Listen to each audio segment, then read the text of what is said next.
بسم اللہ الرحمن الرحیم۔ السلام علیکم ناظرین، لیلۃ القدر ایک ایسی رات ہے جس میں اگر کوئی فرد اللہ کی عبادت کرتا ہے تو اس کی یہ عبادت 1000 مہینوں کی عبادت سے افضل مانی جاتی ہے۔ یاد رہے کہ قرآن و حدیث میں شب قدر کی عبادت 1000 مہینوں سے افضل بتائی گئی ہے، برابر نہیں۔ اب شب قدر کی عبادت کا اجر 1000 مہینوں سے کتنا زیادہ افضل ہے، اس کا علم اللہ اور اس کے رسول کے پاس ہے، کسی بھی انسان یا فرشتے کے پاس نہیں۔ اب سوال یہ پیدا ہوتا ہے کہ شب قدر کون سی رات ہے؟ تو ناظرین، اس کے بارے میں علماء اکرام نے حضور نبی کریم صلی اللہ علیہ وسلم کے فرامین کو مد نظر رکھتے ہوئے جو نتیجہ اخذ کیا ہے، اس کے مطابق شب قدر رمضان شریف کے آخری عشرہ کی طاق راتوں میں سے ایک رات ہے۔ ناظرین، اب اصول تو یہ ہے کہ ہم رمضان شریف کے آخری عشرہ کی تمام طاق راتوں کو شب بیداری کے دوران اللہ کی عبادت میں گزاریں، لیکن اس کے باوجود ہر مسلمان کے دل میں یہ سوال ضرور پیدا ہوتا ہے کہ رمضان شریف کے آخری عشرہ کی طاق راتوں میں سے کون سی رات ہے جو کہ لیلۃ القدر ہے۔ لہٰذا علماء اکرام اور اولیاء اکرام نے حدیث مبارکہ کو مد نظر رکھتے ہوئے لیلۃ القدر کی چند نشانیاں بیان کی ہیں۔ یہ نشانیاں ہر اس فرد پر ظاہر ہوتی ہیں جنہیں اللہ نے باطن کی نظر سے نوازا ہے، اور انہی نشانیوں میں سے بعض نشانیاں ایسی بھی ہیں جنہیں پہچان کر ایک عام فرد بھی شب قدر کے ظہور کا پتہ لگا سکتا ہے۔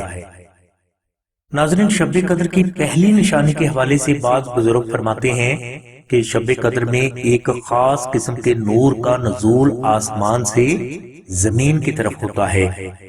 یہ نور زمین کی طرف بارش کی طرح برستا ہے، مگر اس نور کو وہی لوگ دیکھ پاتے ہیں جنہیں اللہ دکھانا چاہتا ہے۔ یہ نور فجر تک انسانوں پر برستا رہتا ہے، اور اس کا فائدہ صرف ان افراد کو حاصل ہوتا ہے جو کہ شب بیداری کے دوران اللہ کا ذکر کرتے رہتے ہیں۔ ناظرین، بعض بزرگوں کے مطابق شب قدر میں کائنات کی ہر چیز اللہ کے حضور سجدہ ریز ہو جاتی ہے۔ اس رات درخت بھی اللہ کی بارگاہ میں سجدہ ریز ہو کر دوبارہ سے اپنی اصلی حالت میں آ جاتے ہیں، اور یہ نظارہ بہت سے اولیاء اللہ کو نصیب بھی ہوا ہے، جس کی بنا پر ان بزرگوں کو یہ اندازہ ہو گیا کہ یہ لیلۃ القدر ہی ہے۔